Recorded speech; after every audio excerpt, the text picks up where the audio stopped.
love neighbor, and social unrest will not take place no more. It'll be sure, there'll be perfect happiness for 1,000 years. That's what the Spirit is going to promise. And almost like the Garden of Eden created all over again.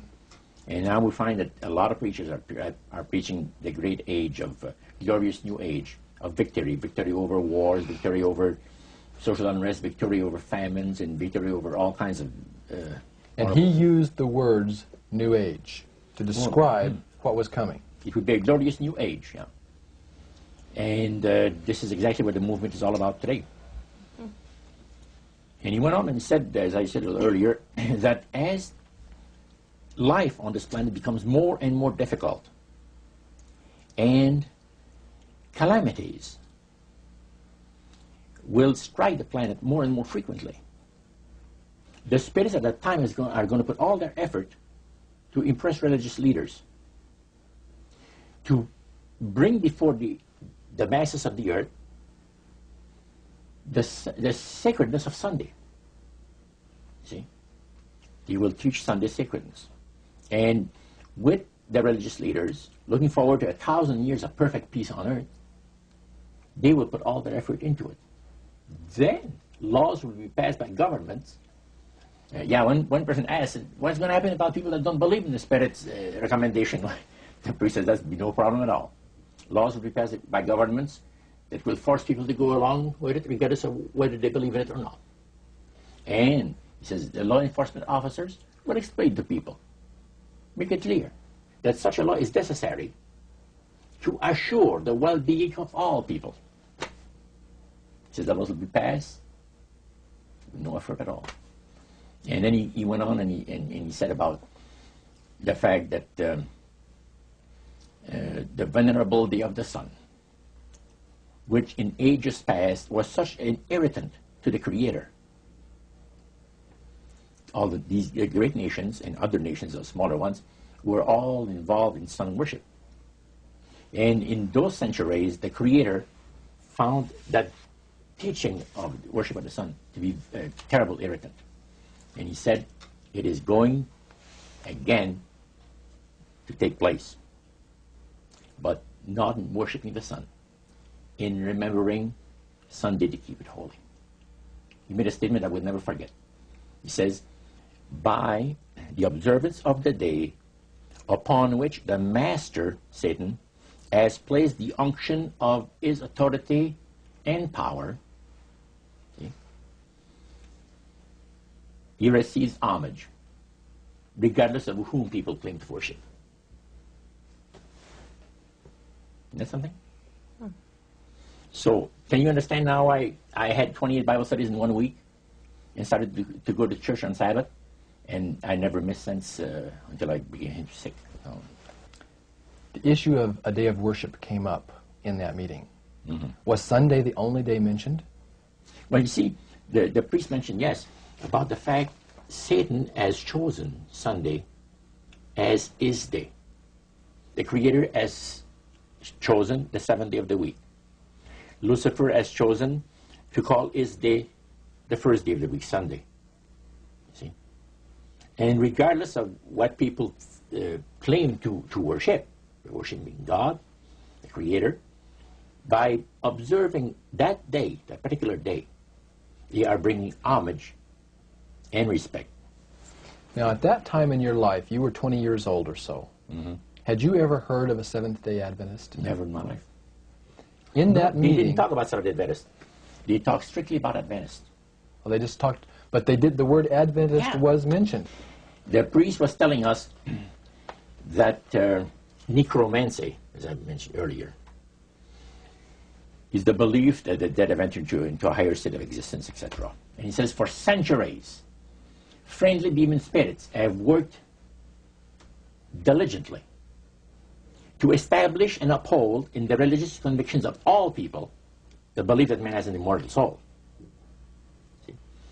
Then he boasted about the fact that the master was so smart in that he had deceived the whole world, even in this age of great scientific knowledge and understanding. Then one person put his hand up, and that priest says, yes, you want to say something? He says, what about the Adventists? You cannot count them deceive regarding the state of the dead. And I got a question. What about, how come that they can't be brought under the great deception? The priest said, you're right. I apologize, says here, I made a mistake. When I said that all the millions of people living on the face of this planet, everybody, you know, was honoring the great master. I forgot the Adventists. There's so few in number when you figure the billions and all people. I didn't even think of mentioning them. So I'm sorry. Then he says, secondly, the reason why they can't be brought under the great deception, let me explain about it. Now he said, my next statement is going to upset some of you. But what I'm telling you is the honest truth. It is factual. It's reality. The fact that the Adventists observe the biblical Sabbath of creation and reverence the Creator on that day, it makes it impossible for the spirits to deceive them. They are giving very special help and great spiritual insight. And he said, under these conditions, they are not ordinary people. And that stayed with me, man, just like this. And when I heard the word Adventist, when Sarah told me later on, which we're going to cover later, I asked him, I said, what denomination do you belong to? He said, I'm a Seventh Adventist. What's that again? He said, I'm a Seventh Adventist. I said, is that the same thing as Adventist? Oh yeah, he says, a lot of people call us the Adventists. They don't talk about the 70s, same thing. Boy, I was interested. I bet you were. Now, I wanted to know what his Bible said. Yeah, I bet you did. Because that was the one group that under question only, the high priest of the demonic worship house, the thing that he had said to you was, this is the one group that can't be deceived.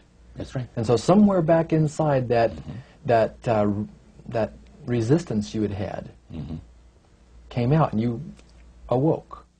A few months later,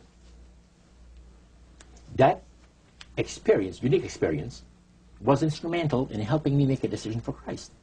And also, I had no hesitation to join myself to God's commandment-keeping people because of the fact that I knew what kind of people they were. And after having had 28 Bible studies in 1 week, I started to keep the Sabbath, forever. But you see, the time that I had these Bible studies, 4 hours per evening, we started at 7 o'clock and finished at 11 o'clock at night. We had this Bible study similar to what you showed me the other day, that you have in your pocket. The Bible studies were about an hour. There were questions, and then you looked at the verses that they gave you in the Bible, and you had your answer. It was so fantastic.